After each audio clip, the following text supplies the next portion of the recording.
Ready ready okay బేటా. ఇప్పుడు నేను రెండు సంఖ్యలు తీసుకున్నా. చూడండి చూడండి, నేను ఏ నెంబర్లో తీసుకున్నాను. ఇక్కడ నెంబర్ ఎంత ఉంది, ఇక్కడ ఏమన్నా తేడా గమనించిండ్రా? నేను తీసుకున్న నెంబర్లల్లో ఏం తేడా గమనించిండ్రా చెప్పండి. ఈడ వందలు లేవు గుంజి నాన్న, ఈడ వందలు వందల స్థానము ఖాళీ లేదు, ఏమి లేదు. ఇక్కడ ఉంది. Very good.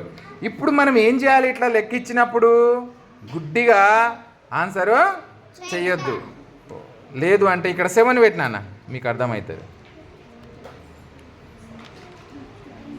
మీరు గుడ్డిగా అరే 7 ఉంది, ఈడ 2 ఉంది కదా అని 7 కన్నా 2 చిన్నదని ఇట్లా పెట్టిండ్రు అనుకోండి, మీ లెక్క తప్పు. ఎప్పుడైనా ప్రిన్సిపల్ రూల్కే వెళ్ళండి. ఏం చూడాలి మనము? ఇందులో పెద్ద స్థానం ఏముంది? 1, 10, 100. ఇందులో 100 ఉన్నప్పుడు ఇక్కడ కూడా 100లే చూసుకోవాలి. మరి ఇక్కడ 100లలో ఏమైనా ఉందా?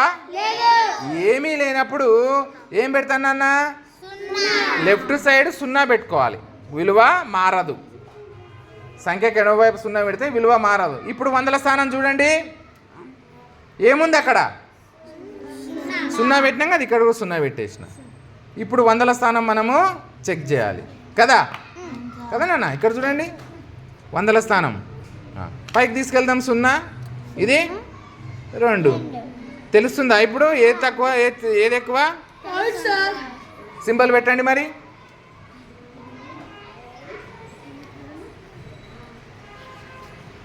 ఇది కిందికి తీర్చండి, అంతేనా? 0, 2 కన్నా చిన్నది.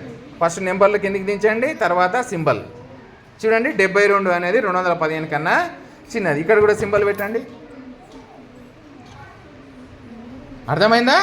ఎప్పుడైనా సరే ఒకవైపు 3 అంకెలు, ఒకవైపు 2 అంకెలు, లేదా ఒకవైపు 4 అంకెలు, ఒకవైపు 3 ఇచ్చిండు అనుకో, ఆ 4వ స్థానం ఉండదు కదా, వేల స్థానము, అక్కడ 0 పెట్టుకోవాలి లెఫ్ట్ సైడ్ ఎక్కడైనా సరే. అర్థమవుతుందా? ఇట్లా ఇచ్చిండు అనుకోండి, చూడండి జాగ్రత్తగా.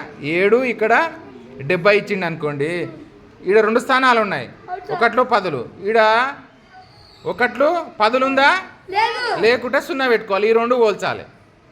చూడండి 0, 7 పోలిస్తే 0 చిన్నదా 7 చిన్నదా?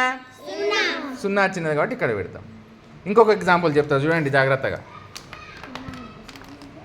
ఈ లెక్క చూడండి అన్న, ఇక్కడ కూడా లేదు వేల స్థానం, 0 పెట్టుకోండి. 0, 7లో ఏది చిన్నది? 0 చిన్నది కాబట్టి ఇక్కడ పెడతాం సింబల్. 371 7381 కన్నా చిన్నది అని చెప్తాం. అర్థమైందా?